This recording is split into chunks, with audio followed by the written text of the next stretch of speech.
Hello everyone. Good morning to you all.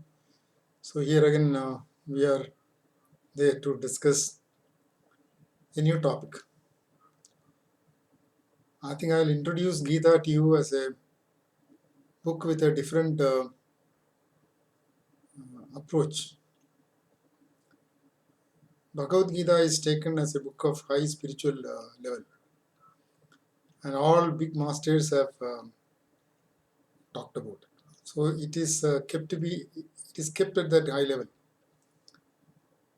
My thinking is that it was meant for the very ordinary person, for him to face life with confidence. The theme is presented in Bhagavad Gita. I have already told you, because I made an extreme there, saying Arjuna was worried. And Arjuna worried is got a lot of implications. Number one is Arjuna himself as a first rank holder. Even a first rank holder starts worrying is one major thing he has brought out. Then do we have to talk about the ordinary people? Obviously, some ordinary people do not think so, they do not worry. That is a different matter. But anyway, the whole idea is please do not think of Gita as a book you will not understand. A slight change in attitude, I think you can start understanding the Gita by yourself.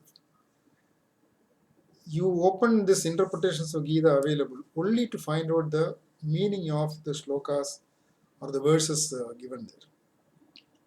Of course, most of us, modern education, we have not learned much of Sanskrit. But there are a lot of sites where you can learn Sanskrit today. So that also is available. So with all that, anyway, to start with, if you want to really learn something about Bhagavad Gita, you can buy one of those books with some, the word meanings which are given. And I know sometimes these word meanings are also wrongly given. I'll give you an example of a verse in the Gita Dhyana. See, the very first time I read that sloka, long back, I knew that translation is wrong. Let me tell you the verse and try to say why I felt that answer is wrong. The translation is wrong. The verse is Sarvopanishato Gavo Dhokta Gopalanandana Partho Vatsa Sudhir Bhokta Duktham Gita Amridam Mahat. So this is a verse in the Gita Dhyana. The translation, normal translation goes like this. All the Upanishads are cows. Sarvopanishato Gavo. Dhokta Gopalanandana. The one who is milking the cow is Sri Krishna. Partho Vatsa. So that is translated as Arjuna the calf. That is the child of the cow. Then Sudhi, somebody with a clear mind. Partho Vatsa Sudhi, Bhokta. He is the consumer. Duktham Gita Amritam Mahat. That is what is milked is the nectar called Gita. So it's the normal translation. Now, as soon as I read it, I felt if Arjuna is the calf and he is the consumer, what is Krishna doing there? A calf can always directly go and drink the milk from the cow. There is no need for Krishna to be sitting there. Then I also thought, if Arjuna is a calf, how can it be called Sudhi, a clear mind? That also has no meaning. So I felt this translation of Arjuna the calf, just because the Upanishads are cows, he is absolutely wrong.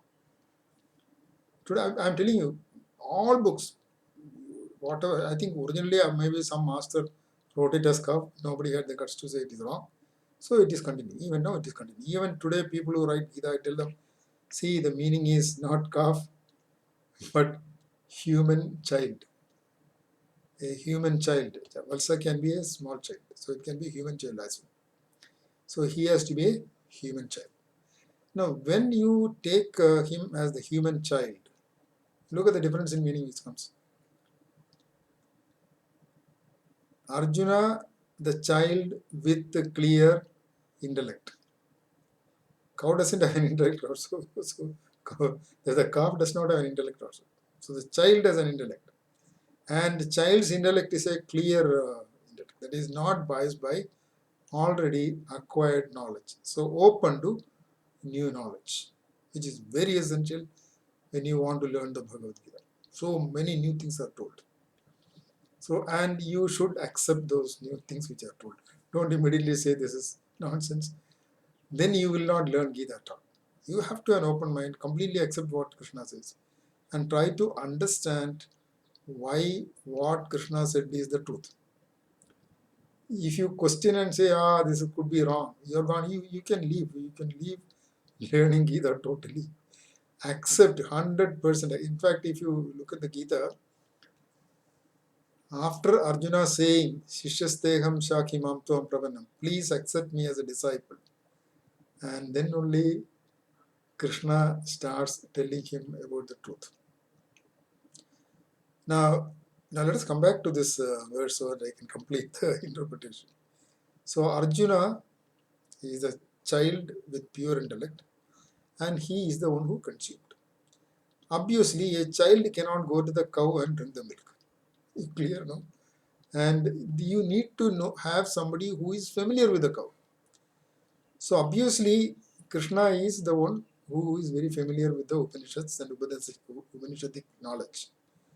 So Krishna is necessary to milk the cow. If the child directly goes, he will get a kick. In fact, in the spiritual parlance, it normally is disobeying the Guru. Somebody practices more than what has been told to practice, they normally get a mental problem. So that is called a kick also. In fact, I got a kick, so now I'm relaxing. I don't practice. Guru told at least 1 month you keep quiet and then only start practicing. So this is important. So we have to have somebody who is familiar with the cow to milk and give you the milk. That means you need a guru to guide you to practice your spiritual practices. And then what are you finally consuming? What is milk is as good as Amrit, which is nectar. That is, you have the knowledge, you have to practice that knowledge to finally become immortal. Not that you have Amrita, you keep it on the table, nothing will happen to you. So acquired knowledge you should imbibe into yourself, and then you will attain immortality. So that is the essence of this sloka. So I'm repeating this sloka once again. Sarvo Upanishato Gavo, all Upanishads are the cows. Sarvo Upanishato Gavo, Dhokta Gopalanandana. The one who is milking is Krishna. Partho Vatsa, Partha is the child, Sudhi, pure intellect. Sudhir Bhokta, he is the one who is consuming the milk. We also know that Arjuna only consumed the milk. Duktham, what is milked is Duktham Gita Amritam Mahat, is as great as nectar. So that's what Gita is all about. So drink of Gita and become immortal. That is why you are born in India. So thank you so much.